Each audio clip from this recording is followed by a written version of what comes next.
class! Good morning, ma'am. Stand up and lead the prayer, Jonah. In the name of the Father, and of the Son, and of the Holy Spirit. Amen. Angel of God, my guardian dear, the rule of God, to lift me here. Ever this day, be at my side, the rule of God. Amen. In the name of the Father, and of the Son, and of the Holy Spirit. Amen. Bago kayo magsiupo ay pulutin nyo muna ang mga kalat sa inyong paligid at pakiayos na din ng hanay ng inyong mga upuan.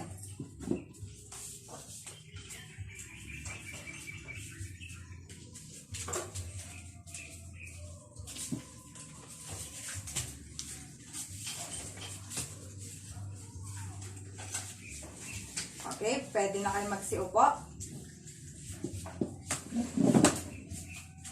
May absent ba ngayong araw?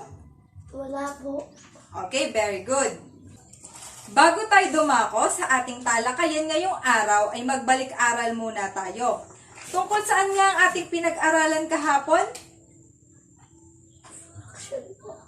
Yes, Jonah? Action po. Fraction, very good. Ano naman ang pinaka-natandaan nyo tungkol sa fraction?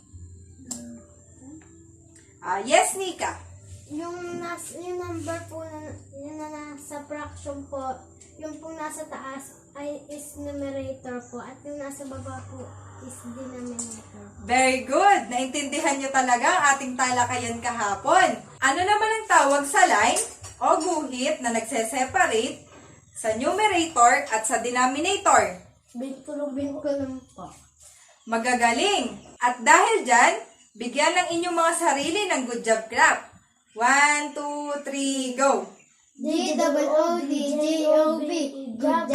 Good job. Okay.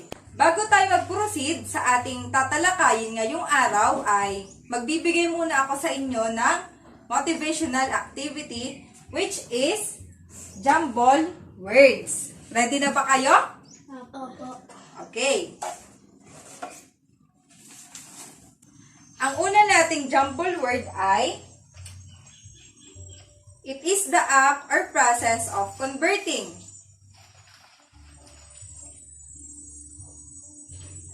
Yes, Jonah. Conversion po. Conversion, very good. Tama. Next is it represents parts of a set or collection.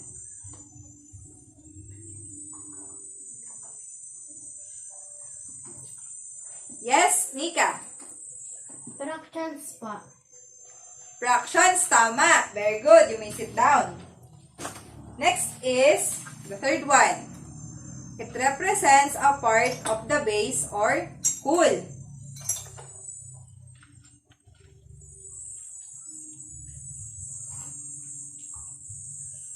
Yes, Jonah. Decimals po. Decimals, tama. And the last is a dimensionless number and has no unit of measurement.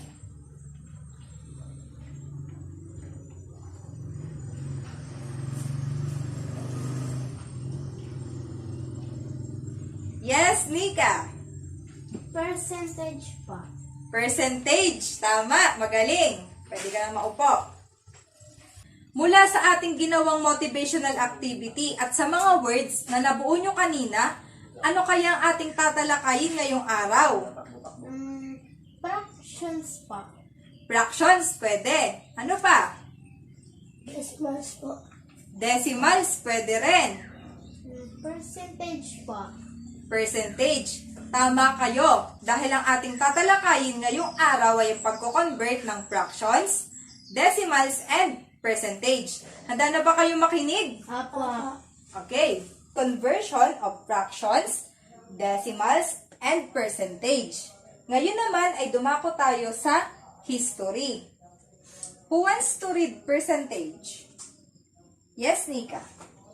Percentage. The term percent is derived from the Latin per centrum, meaning 100 or by the 100. Okay, you may sit down. Percentage.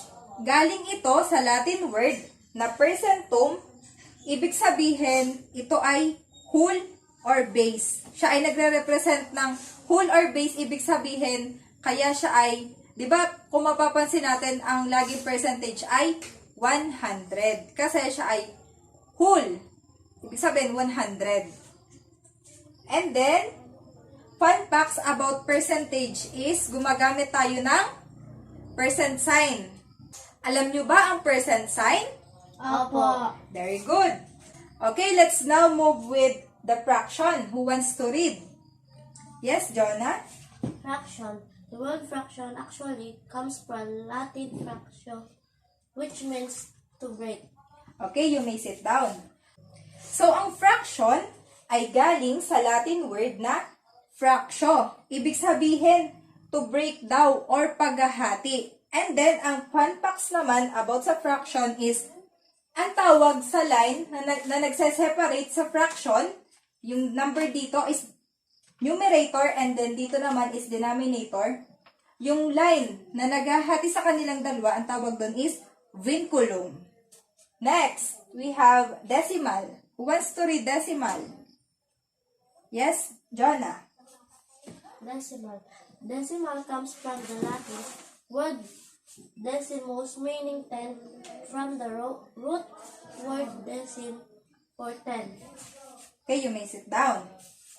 Ang decimal naman ay galing sa Latin word na decimus at ang kanyang root word ay decem, na ang ibig sabihin ay 10. Ibig sabihin, dito natin malalaman yung place value ng isang digit sa isang given. And fun facts naman about sa decimal is, yung point na nagse-separate sa smaller value, ang tawag sa kanya is decimal point.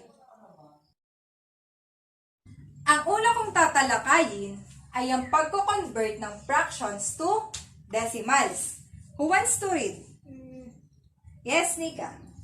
Converting fractions to decimal. To convert a fraction to a decimal, divide the numerator by the denominator.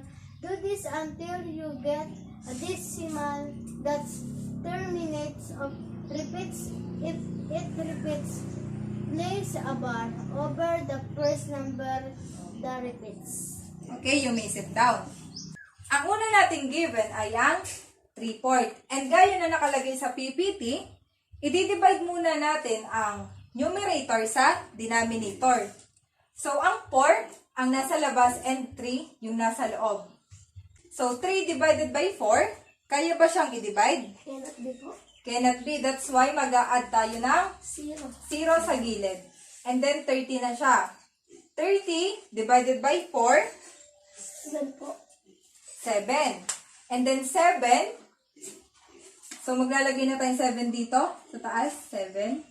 And then 7 times 4 is equal to 20 po. 28. And then 30 minus 28 is equal to 2 po. 2. Ngayon, itong 2, kaya ba siyang i-divide sa 4? Cannot be po. Cannot be. That's why mag-a-add ulit tayo ng 0 sa gilid. And then, i-bring down na natin siya. So, magiging 20. 20 divided by 4, 5 po. 5, tama. And then 5 times 4 is equal to 20. And then 20 minus 20 is equal to 0. 0. That's why nagkaroon tayo ng sagot na 0.75 and then lalagyan natin siya ng 0 sa gilid para malaman na there is no existing number. Gets nyo ba kung paano? Opo. Okay, next given is 2/3. So, kagaya lang din kanina, the same process. Ang nasa labas is 3 and 2 naman yung nasa loob. So, 2 divided by 3, cannot be siya, di ba? Kaya maglalagay ulit tayo ng 0.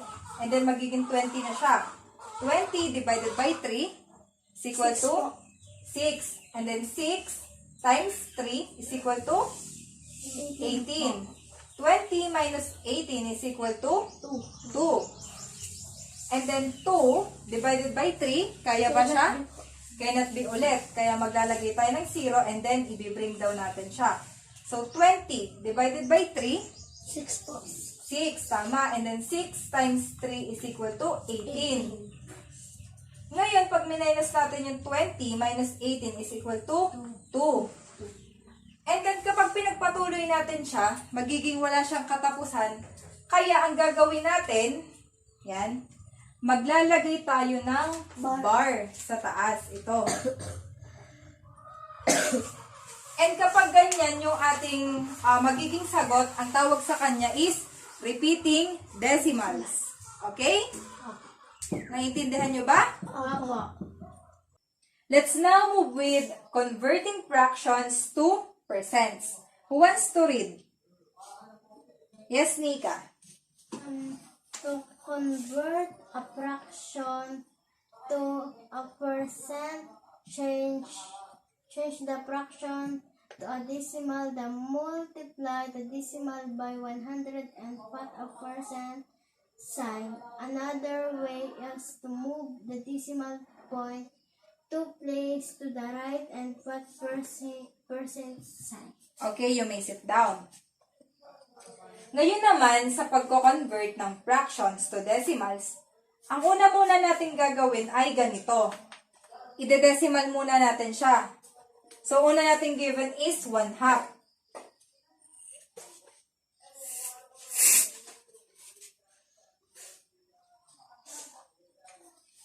So, 1 divided by 2, kaya ba siya? Cannot be. Kaya siya magiging 10. 10 divided by 2 is 5 po. 5. Tama. Ngayon, 5 times 2 is equal to 10 po. 10. Tama. Yan. Ima-minus na natin siya. 10 minus 10 is equal to 0 po. 0. Yan. Kaya ang ating magiging sagot ay 0.5 and then kapag 0.5 ang ating sagot, matik na 50 yon. Kaya magiging 0.50 and then lalagyan lang natin siya ng 0 sa gilid. So, ang ating naging sagot is 0.50. Okay, 0.50. E di eto na siya ngayon. Ngayon, etong si 0.50, itatimes naman natin siya sa 100. Tama kayo. So, i-times natin.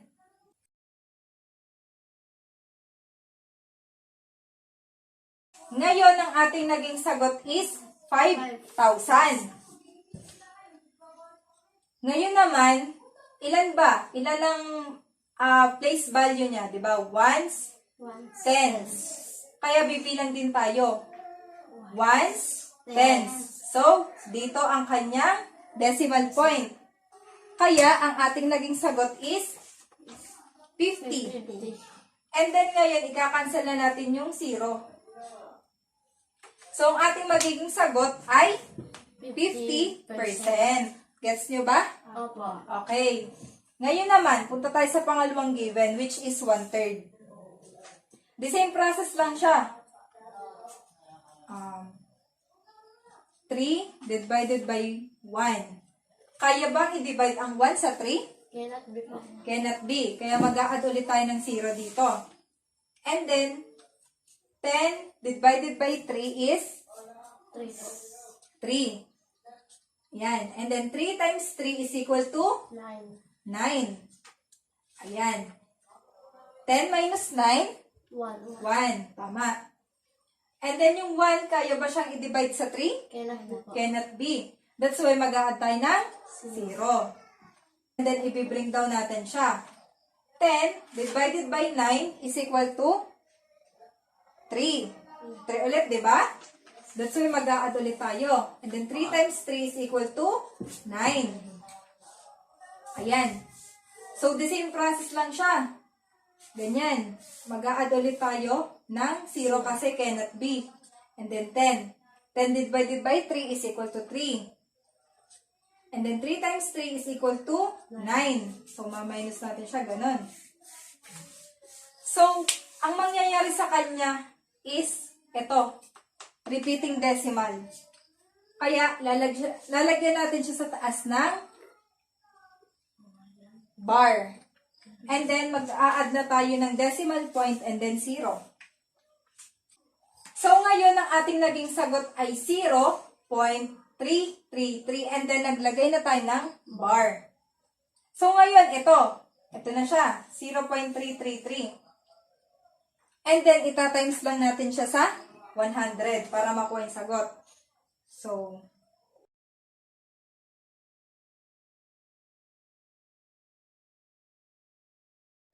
ang ating naging sagot ay 33,300. And then, bilangin ulit natin ang kanyang place value.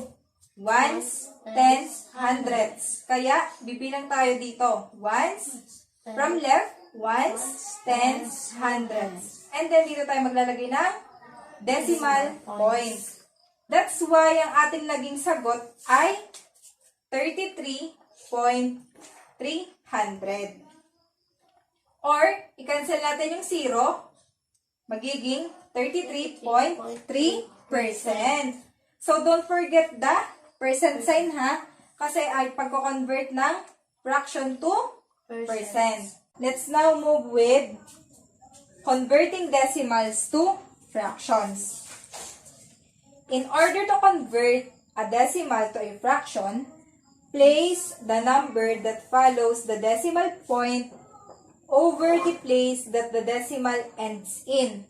Then, simplify as necessary. So, ang example natin dyan is ito.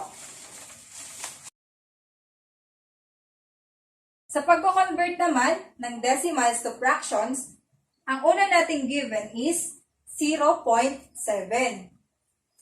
Ngayon, itong si 7, matik na siyang ating numerator. Kaya ito, nilagay natin siya 7.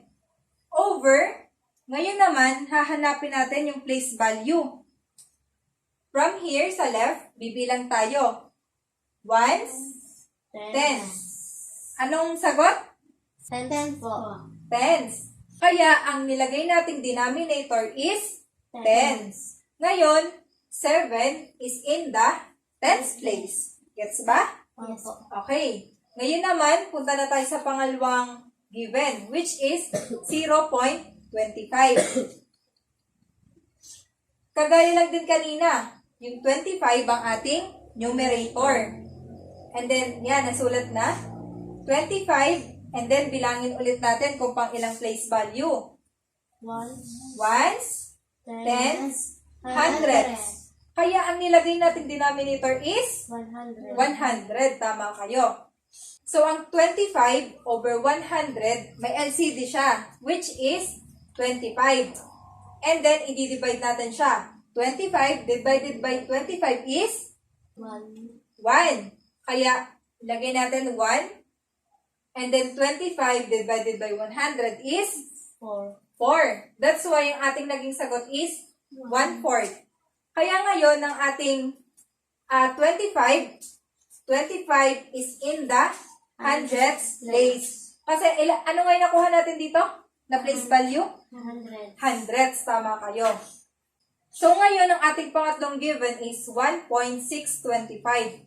The same process lang nung kanina. Bibilangin natin kung anong place value niya. So, ones, tens, hundreds, thousands. Kaya ang ating denominator ay thousands. So, 625 ang ating numerator and then 1,000 yung ating denominator. 625 over 1,000. And then, itong si 625 and then si 1,000, meron siyang LCD which is 25. Ngayon, 25 divided by 625 is 25. Tama. And then 25 divided by 100 is 40. That's why nagkaroon tayo ng 25 over 40. So, itong 25 and 40, meron pa siyang LCD which is 5. Kaya, 5 divided by 25 is equal to 5. Tama. And then 5 divided by 40 is 8. Kaya nagkaroon tayo ng 5, 8. So, saan nanggaling yung 1?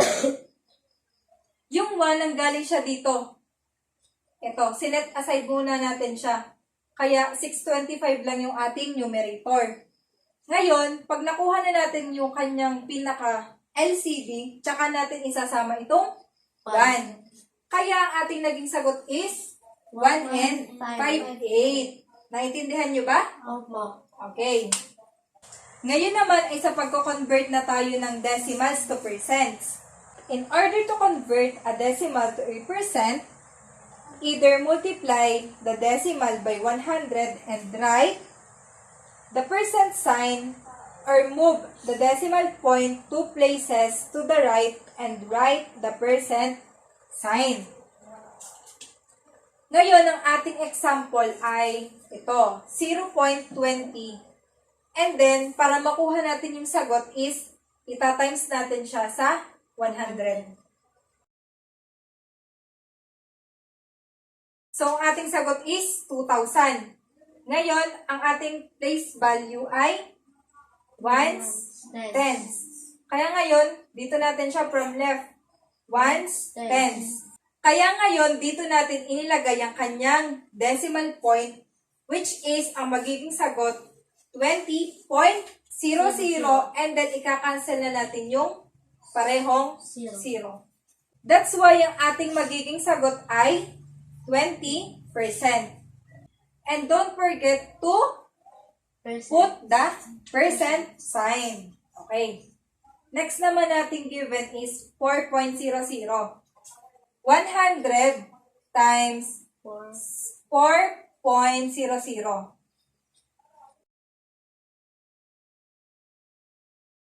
Yan, ang ating naging sagot is 40,000. And then, ngayon, ang kanyang place value is ones, tens. Kaya ngayon, lalagyan natin ones, tens. And then, ang kanyang magiging sagot is 400. 400%. Let's now move to converting percents to fractions. Wants to read? Yes, Nika. Converting percents to fraction. When converting percents to fraction, change the percent to a decimal, divide the percent by 100, or move the decimal points to place to the left, then put the numbers behind the decimal point over the place that is in tens, hundreds, thousand. The simple as necessary. Okay. You may sit down. Converting percents to fractions. Ang ating given is 85%. So, ang una natin gagawin is set aside muna natin yung percent sign. So, ang matitira is 85.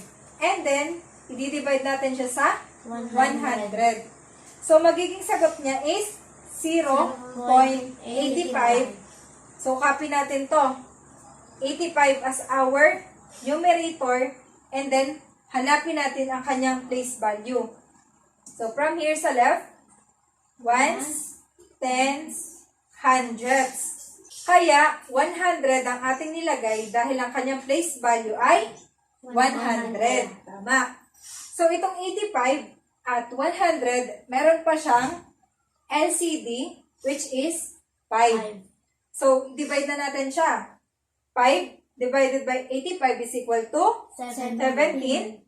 And then 5 divided by 100 is equal to 20. That's why nagkaroon tayo ng sagot na 17 over 20. So, tama. Ngayon naman, ang ating second given is 12.5%. So, kagaya kanina, set aside lang muna natin yung percent sign, and then ang matitira is 12.5. So, 12.5, i-divide ulit natin siya sa 100, which is magiging sagot is 0.125.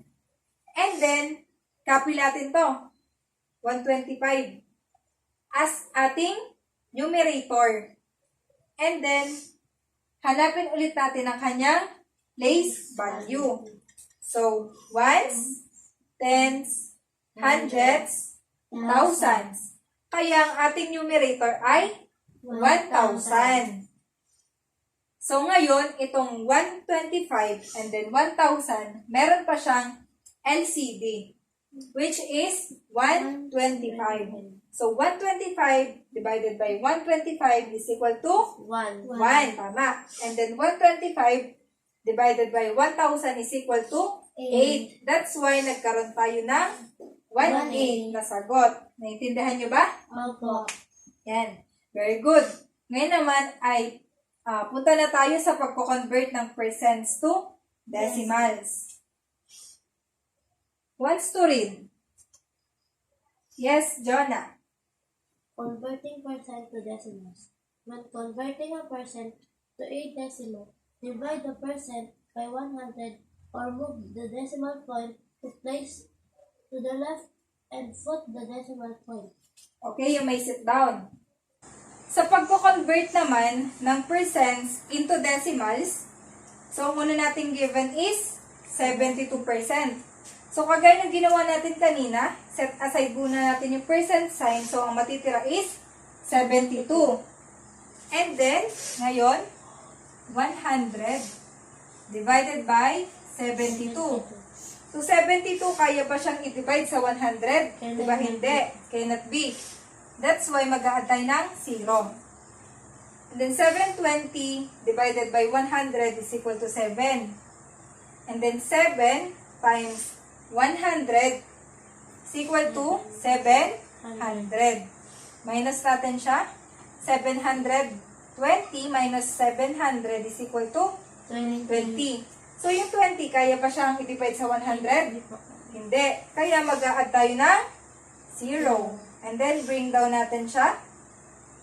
So, yung 20 magiging 200. And then, 200 divided by 100 is equal to 2. And then, 2 times 100 is equal to 200. Yan. Minus na natin siya. 200 minus 200 is equal to 0. Okay, 0. Kaya nagkaroon tayo ngayon ng sagot na 72. Lagyan natin decimal point and then lagyan natin dito ng 0. That's why nagkaroon tayo ng 0.72. 70. Tama. Ang ating pangalawang given is 62.5%. Tulad kanina, tagtagin muna natin yung percent sign. Kaya ang matitira is 62.5. Ngayon, i-divide natin siya sa 100. So, tulad ng nasabi dito sa PPT, move the decimal point 2 places to the left and then put the decimal point. So, gagawin natin siya ngayon. Move 2 places daw. So, ones, tens. Yan. Dito natin siya ilalagay yung ating decimal point. Ngayon, ang magiging sagot natin is 0.625. Yung 625, kaya ba siyang i-divide sa 100? Diba? Pwede.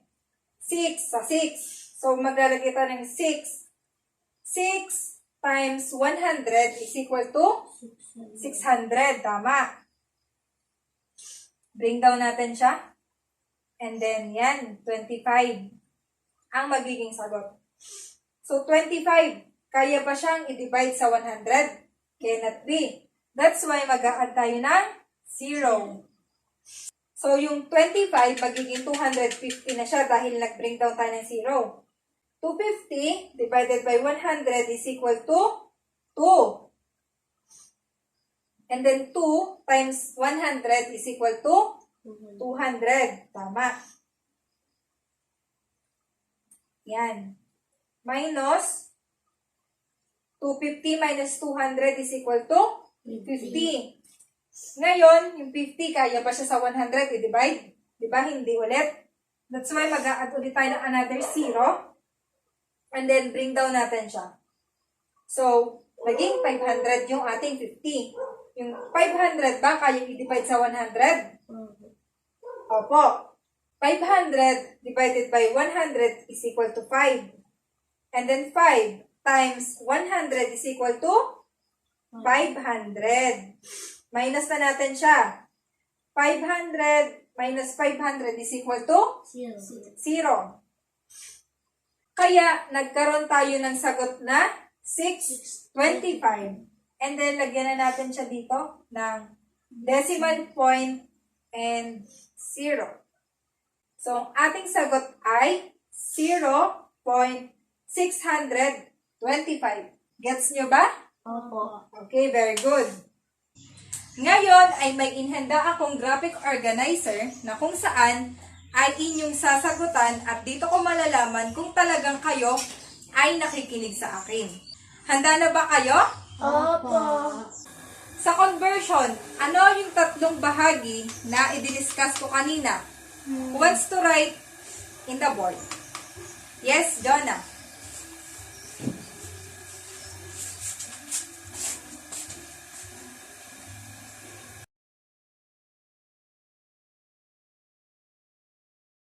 Meron tayong fractions, decimals, and percentage. Bigyan nga natin si Jonah ng good job clap. 1, 2, 3, go! G-O-O-D-J-O-B, good job! Good job! Ngayon naman, sa fraction, ano ang possible conversion ang pwede sa kanya? Anyone from the class? Yes, Nika. So, tama si Nika. Sa fractions, pwede tayong mag-convert into percentage and mag-convert into decimals. Bigyan nga natin si Nika ng aling Donisha clap. 1, 2, 3, go! 1, 2, 3, 1, 2, 3. Very good, very good, very good. Okay. Sa decimals naman, anong possible na pwedeng i-convert sa kanya? Anyone from the class? Yes, Jonah.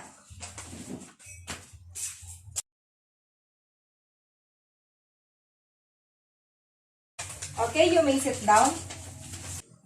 So, tama si Jonah na sa decimal ay pwede tayong mag-convert into percentage and ano pa kaya yung isang nawawala?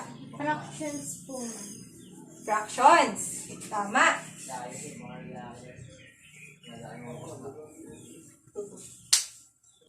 Next, we have percentage. Anong possible na ma-convert into percentage? Anyone? Yes, Jonah again?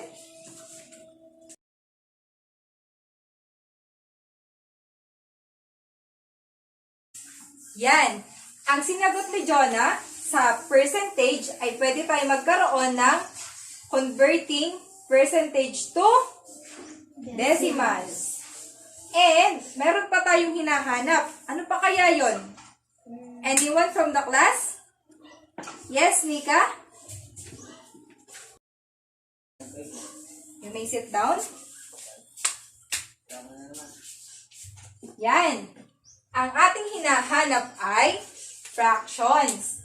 Sa percentage ay pwede tayong mag-convert into decimals and fractions. Ano nga ang topic na tinalakay natin ngayong araw?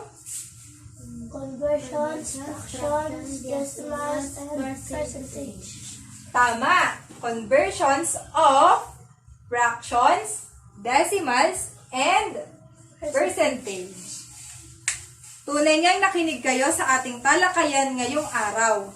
Ngayon naman ay meron ako sa inyong katanungan.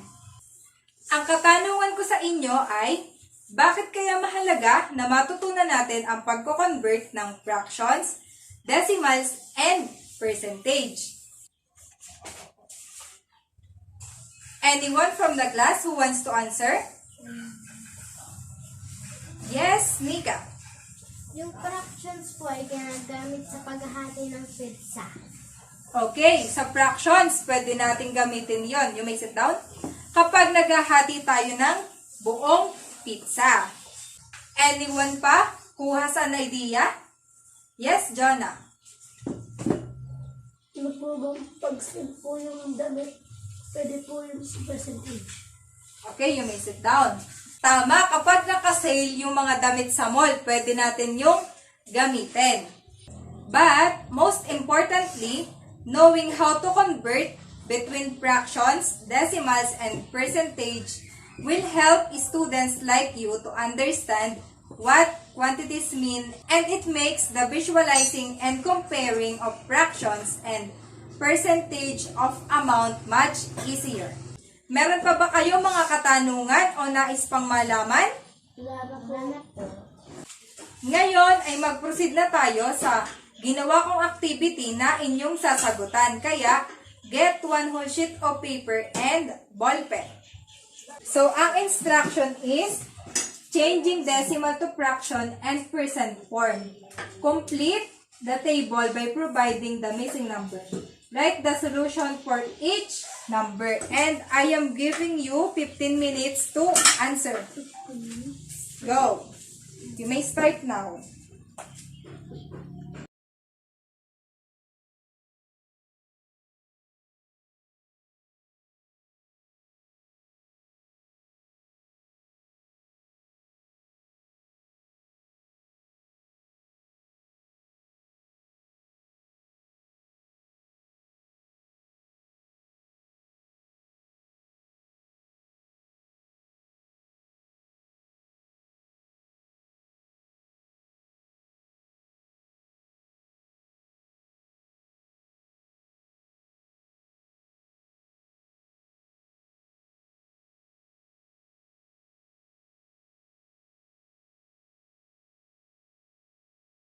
Is everybody done na? Yes po, ma'am. Okay? Number 1. Who wants to answer on the board? Yes, Jonah.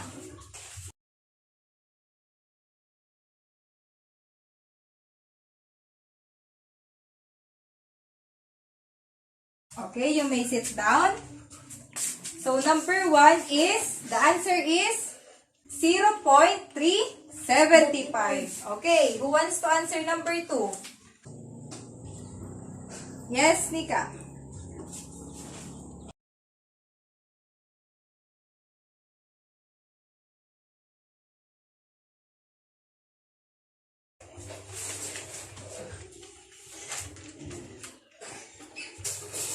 Okay, the answer in number 2 is 31.25.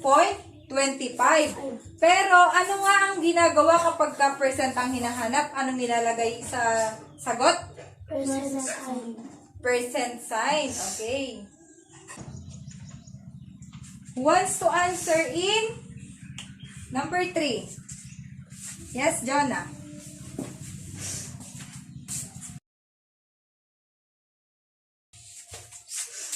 Okay, the correct answer in number 3 is 0.125. Who got the correct answer? Si Jonah? Okay. Ano kayang sagot sa number 4? 4 4 and and 1 a half half po. po. 4 and 1/2. Tama. Number 5 on the board. Who wants to volunteer? Yes, Nika.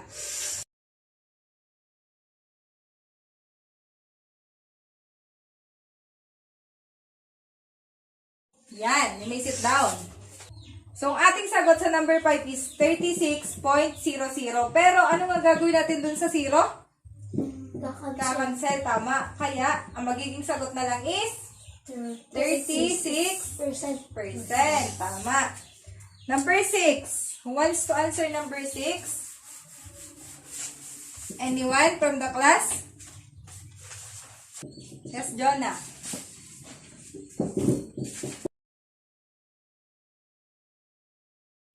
Okay, the correct answer in number 6 is 0.24. Who got the correct answer? Very good. The answer in number 7 is 1/8.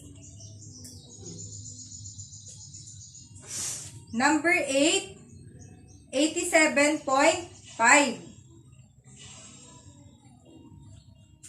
Number 9, 47/50.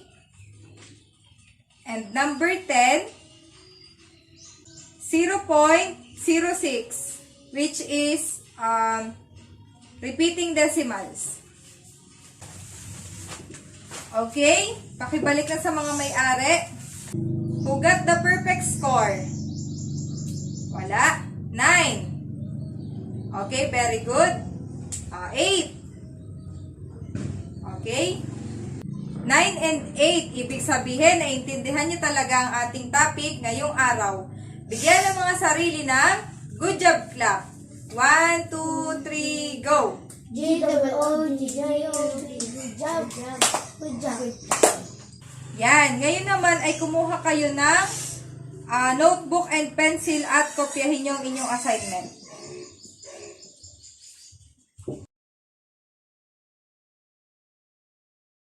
Done na ba lahat? Yes, Yes po. Hanggang doon na lang ang ating talakayan ngayong araw. Sa susunod muli. Goodbye, class! Goodbye, ma'am.